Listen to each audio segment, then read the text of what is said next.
తెలంగాణ ప్రభుత్వం ఎన్నో పాత రెవెన్యూ చట్టాలు, ఇతర రాష్ట్రాల భూ చట్టాలు అధ్యయనం చేసి భూభారతి చట్టాన్ని రూపకల్పన చేసింది. అందుకోసం నిపుణుల కమిటీని ఏర్పాటు చేసింది. నిపుణుల కమిటీ భూ చట్టాలపై వివిధ కోణాల్లో అధ్యయనం చేసి ప్రభుత్వానికి నివేదిక అందించింది. పలు దఫాలుగా నిపుణులతో, అనుభవజ్ఞులతో చర్చించి పూర్తిస్థాయి నివేదిక సేకరించి ఈ కొత్త ఆర్ఓఆర్ చట్టాన్ని ప్రజల ముందుకు తీసుకువచ్చింది. ఈ సరికొత్త రెవెన్యూ వ్యవస్థకు 4 స్తంభాలు. ఒకటి, అధికారాల వికేంద్రీకరణతో బాధ్యతను, జవాబుదారీతనాన్ని పెంచే విధంగా చట్టం అమలు. రెండవది, మార్గాన్ని సులభము చేసి నియమాల అమలు. గ్రామ పాలనా అధికారుల ద్వారా వ్యవస్థ బలోపేతం చేయటం మూడో స్తంభం. ఇక నాలుగోది, సుపరిపాలనా సూచిక, పారదర్శక దీపిక, మెరుగైన తెలంగాణ భూభారతి పోర్టల్. అధునాతన సాంకేతిక పరిజ్ఞానం ఆధారంగా యూజర్ ఫ్రెండ్లీ డిజిటల్ వ్యవస్థ ఈ భూభారతి. గౌరవనీయులైన ముఖ్యమంత్రి రేవంత్ రెడ్డి గారి దృఢ సంకల్పానికి ఓ గీటురాయి. డిజిటల్ ల్యాండ్ గవర్నెన్స్ లో కొత్త శకం ఈ భూభారతి. భూ సమస్యల శాశ్వత పరిష్కారం భూభారతి. భూ రికార్డుల నిర్వహణలో కొత్త వెలుగు ఈ భూభారతి. భూదార్ ప్రతి కమతానికి ప్రత్యేక గుర్తింపు సంఖ్య, అనుమానాలకు తావులేని హక్కుపత్రం భూదార్.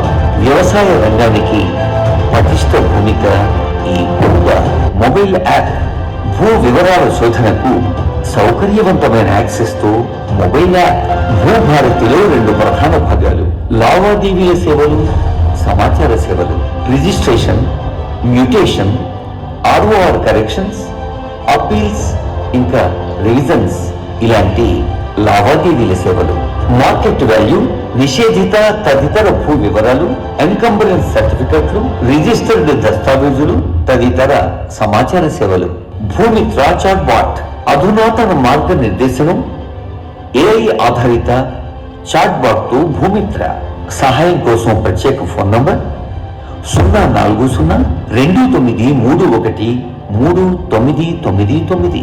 పోర్టల్ లాగిన్ ఇదివరలా 15-20 సెకండ్లు కాదు, కేవలం 2-3 సెకండ్లే. లాగిన్ అయితే చాలు, అన్ని వివరాలు మీ కళ్ళ ముందే. తెలంగాణ భూభారతి పోర్టల్ ప్రతి రైతుకు ఒక కరదీపిక.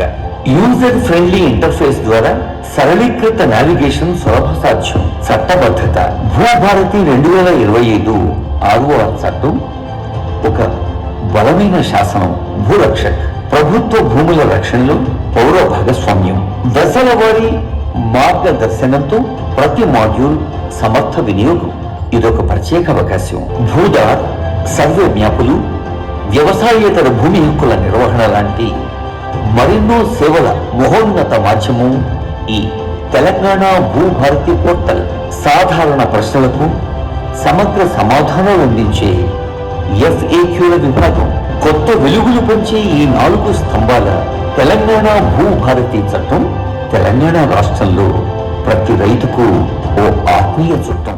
గత ప్రభుత్వం తీసుకువచ్చిన ఆర్ఓఆర్ చట్టం 2020 ధరణి పోర్టల్తో తెలంగాణ ప్రజలు తమ భూమి హక్కులు కోల్పోయే పరిస్థితి వచ్చిందని, అందుకే కొత్తగా భూభారతి చట్టాన్ని తీసుకువచ్చామని రెవెన్యూ శాఖ మంత్రి పొంగులేటి శ్రీనివాసరెడ్డి తెలిపారు.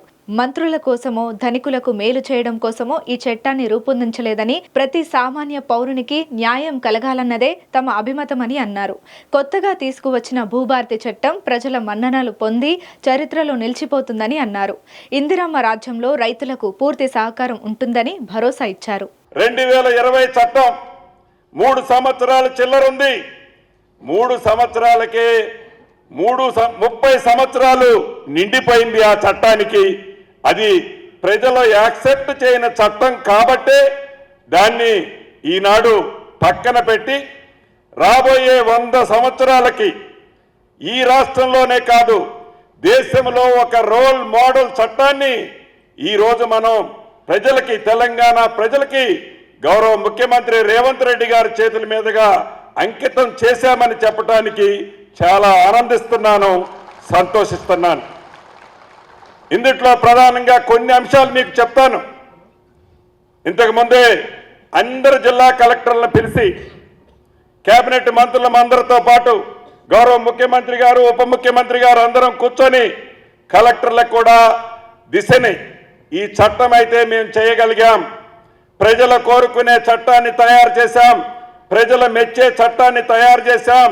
ఇది కేబినెట్లో నా స్వార్థం కోసమో మంత్రుల స్వార్థం కోసమో చేయలేదు.